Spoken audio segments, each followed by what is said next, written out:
Front Populer Seluruh Rusia (ONF) dalam kerangka proyek Semuanya untuk Kemenangan menyerahkan 81 kendaraan UAZ kepada prajurit milisi rakyat LPR dan DPR untuk bekerja di garis depan di Donbas. Dilaporkan langsung oleh koresponden RIA Novosti. Rekamannya juga ramai beredar di media sosial Telegram pada Senin 8 November 2022. Tampak dalam rekaman sebanyak 81 kendaraan UAZ itu dipamerkan dengan bendera Rusia terpasang di bagian depan. Pada akhir rekaman, satu persatu kendaraan militer tersebut kemudian dioperasikan.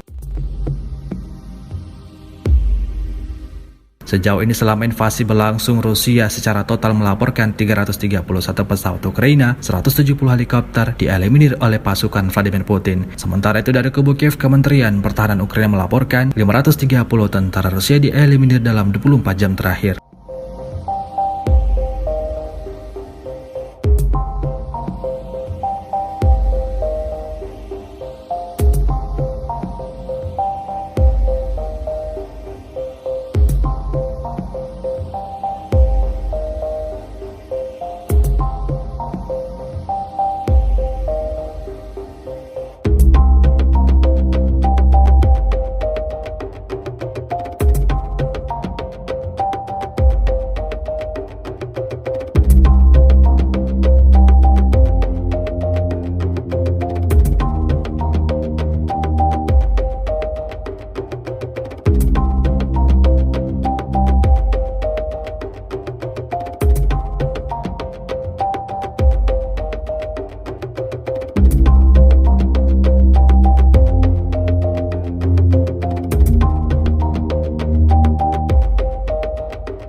Terima kasih sudah nonton.